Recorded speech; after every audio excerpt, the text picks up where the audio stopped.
Défaite des Israélites et mort de Saül. Gilboa. L'armée d'Israël s'était retirée sur la hauteur pour s'y défendre plus facilement. Verset 4. Et ne m'outrage, entre le moment où ils le découvriront et celui où il rendra le dernier soupir.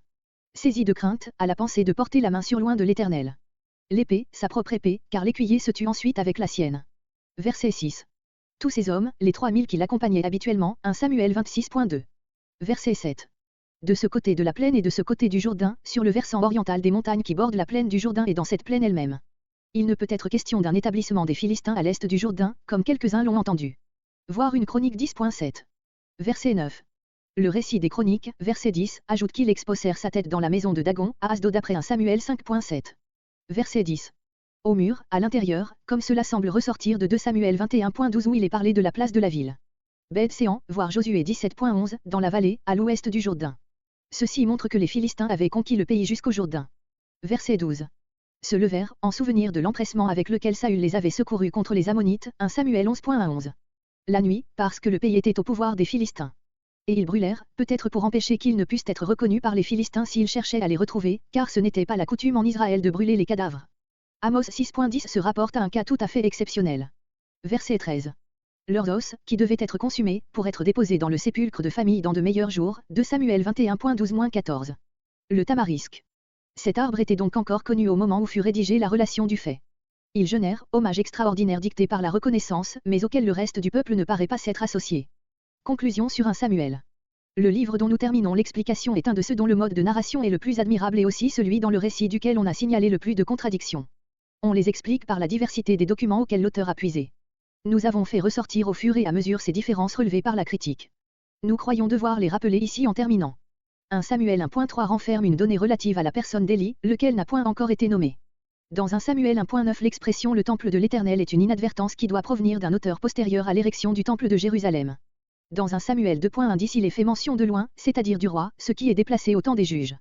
Il y a double emploi dans les deux avertissements donnés à Élie, celui de 1 Samuel 2.27-36 provenant d'un prophète anonyme qui annonce la mort simultanée des deux fils d'Élie comme le signe auquel on pourra voir que la ruine de cette famille va s'accomplir, le second, 1 Samuel 3.2-18, donné par l'entremise de Samuel, qui se borne à annoncer cette mort.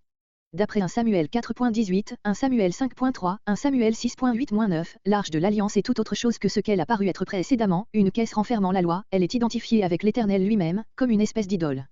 Voir en particulier 1 Samuel 6.8, où des figures d'or sont payées à l'arche en expiation du péché, du moins si l'on rapporte le pronom lui à l'arche, non à l'Éternel. Nulle part dans l'Ancien Testament on ne trouve une aussi grossière conception de cet objet du culte. D'après 1 Samuel 8.13 les Philistins abaissés ne recommencèrent plus après la bataille d'Ébénézer à entrer dans le territoire d'Israël jusqu'à la mort de Samuel. D'après 1 Samuel 13.5-6, au contraire, ils envahissent la terre sainte, dont les habitants éperdus se réfugient dans les antres des montagnes, comme au pire temps des juges, et cela, pendant que Samuel vit encore. Dans 1 Samuel 13.22 il n'y a plus de forgerons dans tout le pays d'Israël et cependant les Israélites ont des armes, puisqu'ils ont battu les Philistins à Ébénézer, chapitre 7, et les Ammonites près de Jabès, chapitre 11. Le chapitre 11 donne de l'élévation de Saül au trône une explication différente de celle qui précède et de celle qui suit. L'expression renouvellement de la royauté a été introduite là dans un but harmonistique, verset 14.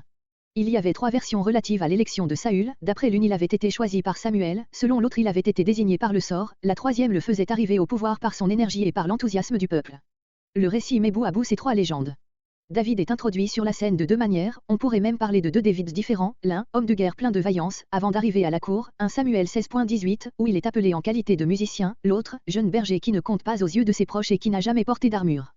Enfin et surtout le passage 1 Samuel 17.55-58, où Saül demande à Abner de qui David est fils et où Abner répond qu'il n'en sait rien, est inconciliable avec le récit précédent d'après lequel David avait séjourné chez Saül comme musicien et comme écuyer.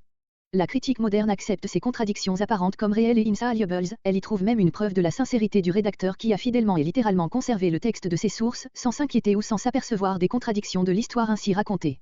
Nous venons cependant de faire ressortir une retouche que la critique lui attribue et qui serait destinée, assure-t-on, à concilier deux relations opposées, et il y en aurait d'autres encore à citer dans la même supposition, ce qui est en contradiction avec l'attitude parfaitement neutre qu'on lui attribue. En fait cet hommage rendu par la critique à la bonne foi de l'auteur n'en est pas un rendu à son bon sens. Tout historien sérieux saura choisir entre ses sources et ne pas juxtaposer stupidement deux récits dont les contradictions lui paraissent insolubles, car il raconte pour être cru et s'il ne croit pas à son propre récit, comment peut-il espérer que d'autres y croiront? C'est là ce qui nous a porté à chercher et à présenter au sujet de ces contradictions apparentes des essais de solutions tels qu'ils pouvaient en exister dans l'esprit de l'auteur et dont nos lecteurs apprécieront le plus ou moins de valeur.